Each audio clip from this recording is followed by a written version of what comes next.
Bonjour tout le monde, aujourd'hui je voudrais vous parler du schéma d'imperfection et le lien que celui-ci peut avoir avec le trouble de la personnalité narcissique et le trouble de la personnalité évitant.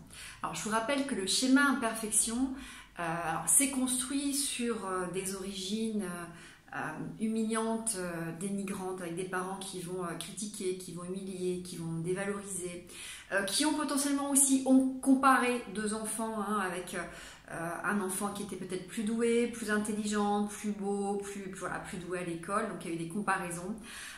Des enfants qu'on a aussi culpabilisés ou à qui on a reproché d'avoir potentiellement créé de la zizanie au sein de la famille ou créé une problématique au sein du couple. Et donc forcément, l'enfant va développer une croyance qu'il n'est pas quelqu'un de bien, qu'il est quelqu'un de mauvais, qu'il a plein de défauts et qu'on ne pourra pas l'accepter si on le voit tel qu'il est avec ses failles. Donc il y a énormément d'auto-dépréciation, d'auto-dévalorisation dans le schéma imperfection, avec vraiment une croyance très forte de on ne pourra pas m'aimer comme je suis, en tout cas je serai rejetée si je me montre tel que je suis. Donc forcément, il y aura dans les stratégies d'adaptation des stratégies autour de je cache qui je suis ou je montre quelque chose qui n'est absolument pas ce que je suis réellement.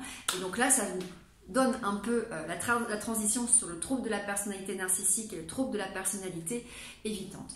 Trouble de la personnalité narcissique, et bien effectivement, la stratégie du schéma d'imperfection, ça va être d'être parfait, donc on va retrouver le schéma idéo-exigeant, perfectionnisme, ou ça va être les droits exagérés. Effectivement, si je me mets au-dessus des autres, si je donne l'illusion d'être quelqu'un de parfait, de quelqu'un de riche, de quelqu'un d'important, de quelqu'un d'admirable, de quelqu'un d'important, et bien derrière peut-être qu'on ne verra pas à quel point je suis défaillant, en tout cas sur certains aspects de ma personnalité, et donc on ne pourra pas me critiquer et on ne pourra pas me rejeter.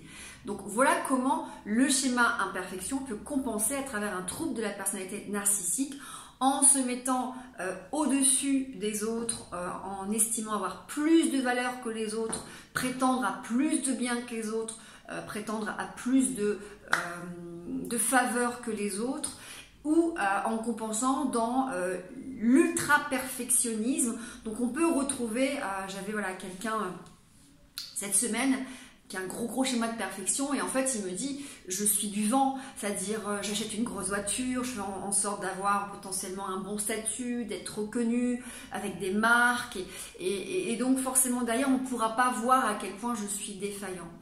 Donc ça c'est pour le trouble de la personnalité narcissique. Une autre façon d'éviter cette fois-ci son schéma imperfection, c'est bien justement d'être dans l'évitement. Donc je ne vais surtout pas révéler qui je suis, je vais être très précautionneux dans mes relations, je vais fuir les relations et je peux donc développer un trouble de la personnalité évitant. On peut retrouver un peu une forme de phobie sociale. Je cache mes émotions, je fais en sorte qu'on ne puisse pas deviner qui je suis, et pour ça je laisse pas forcément les autres s'approcher de moi. Et puis je vais surtout pas révéler qui je suis, donc je peux être aussi dans une forme de mutise, de mise à l'écart, de phobie sociale, donc ce qui peut développer un trouble de la personnalité évitant. Donc voilà les deux façons, en tout cas les deux formes de stratégies qui sont derrière traduites sous forme de pathologie, en tout cas ici des troubles, du schéma imperfection. Voilà, j'espère que cela vous aura été utile et je vous souhaite en attendant de prendre soin de vous. À très bientôt.